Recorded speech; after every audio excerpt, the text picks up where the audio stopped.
안녕하세요. 말씀과 함께 새롭게 여는 소망의 아침입니다. 제리 브리지스는 그리스도인은 자기 공적이 아닌 주님 은혜로 살고 당연한 것이 아닌 과분한 것을 받는다라고 이야기합니다. 신명기 18장 1절로 14절까지 말씀을 본문으로 하여 헌신된 사역자를 돕고 가증한 이들을 물리치라고 하는 주제로 함께 은혜를 나누기를 원합니다.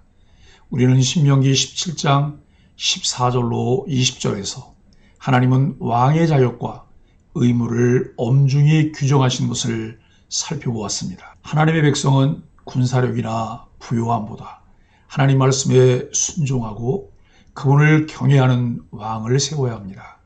그 말씀을 묵상하며 우리 자신에게 질문했습니다.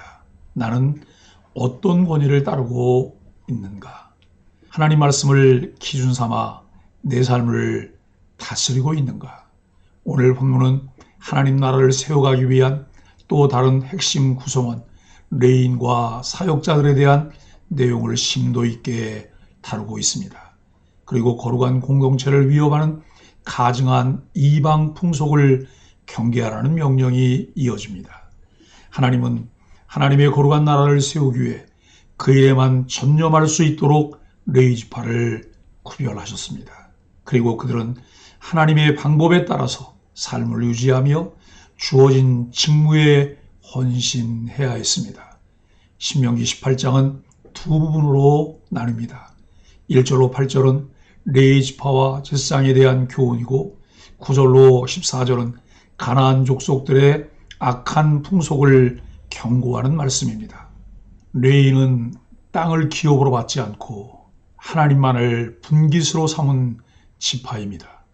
민수기 18장 20절은 여호와께서 또 아론에게 이르시되 너는 이스라엘 자손의 땅에 기업도 없겠고 그들 중에 아무 분깃도 없을 것이나 내가 이스라엘 자손 중에 내 분깃이 될 것이요 내 기업이니라 말씀하십니다. 레위지파 사람들은 성막에서 봉사하고 율법을 가르치는 일에 전념하여 헌신하였고 분깃을 받은 11지파 백성들은 그들의 수입의 11조와 예물을 공급하며 그 일을 계속하도록 했습니다. 9절로 14절은 당시 가나안 종교의 흔한 주술과 점, 몰렉 숭배 등을 철저히 금지하며 이방 문화의 영향력에서 벗어난 정결한 백성이 될 것을 명령합니다. 아담과 하와의 불순종으로 에덴에서 쫓겨난 이후 모든 인생들은 하나님과의 깊은 단절에 고통을 겪으며 그들의 심령이 어두워졌습니다. 심한 두려움 때문에 스스로 신을 만들어 하나님을 대신한 우상으로 숭배합니다. 각종 무속을 비롯한 우상들을 형상화하고 자신을 위한 위안으로 우상을 섬기는 패악한 모습을 보입니다. 첫째, 헌신된 사역자를 돕는 일을 말씀합니다. 하나님은 레위지파를 성막 봉사와 율법 교육이라는 거룩한 사역에 전적으로 헌신하도록 부르셨습니다. 하나님은 레위지파에게는 땅을 분배하지 않았고 하나님과 백성들이 하나님께 드리는 예물을 받아 생계를 유지했습니다. 하나님이 맡겨주신 일을 하게 된 레위지파가 받은 유일한 기업은 무엇이었습니까? 하나님 자신이 그들의 분깃이요 기업이셨습니다. 레위지파의 삶은 전적으로 하나님을 의존하는 삶입니다.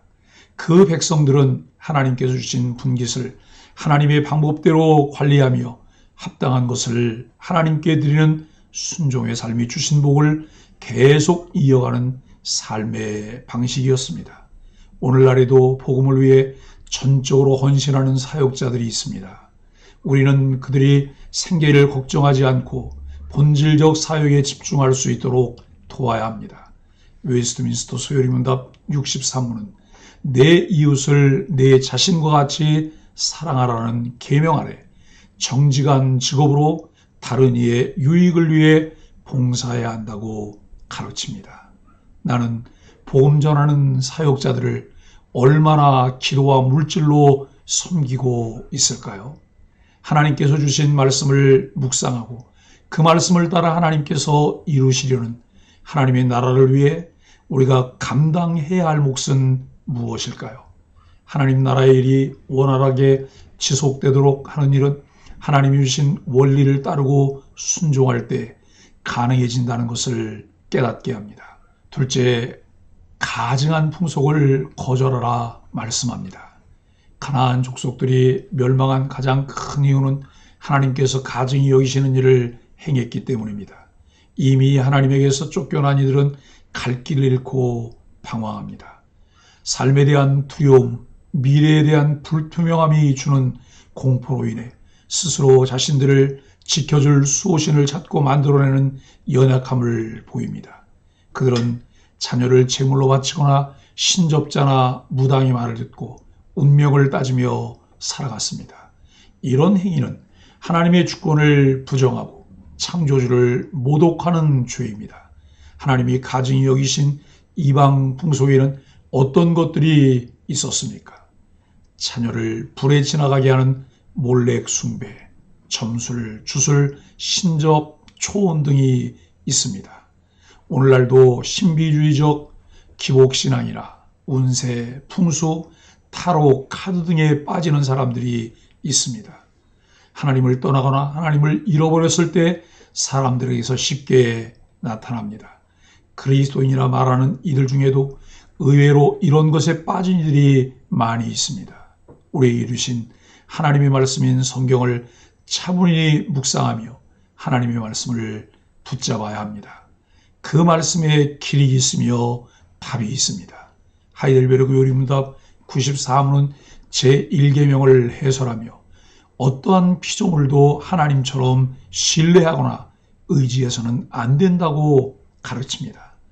나는 혹시 내 마음속에서 하나님의 말씀보다 더 의지하고 있는 것은 없는가 생각해 보아야 합니다. 사랑하는 소망의 가족 여러분, 하나님은 당신의 백성을 위한 질서 있는 공동체를 세우시며 그 중심에 헌신된 사역자를 두셨습니다. 그들을 섬기는 일은 단순한 재정 후원이 아니라 하나님의 나라를 세워가는 동역입니다. 동시에 하나님은 그 공동체가 세상의 가치와 타협하지 않고 말씀을 따라 사는 구별된 백성이 되기를 원하십니다. 하나님이 나의 기업이십니까? 아니면 세상의 보상이 나의 분기십니까? 보이지 않는 말씀보다 보이는 점괘를 더 신뢰하고 있진 않습니까? 헌신된 사역자 곁에서 동역자의 자리를 지키고 있습니까?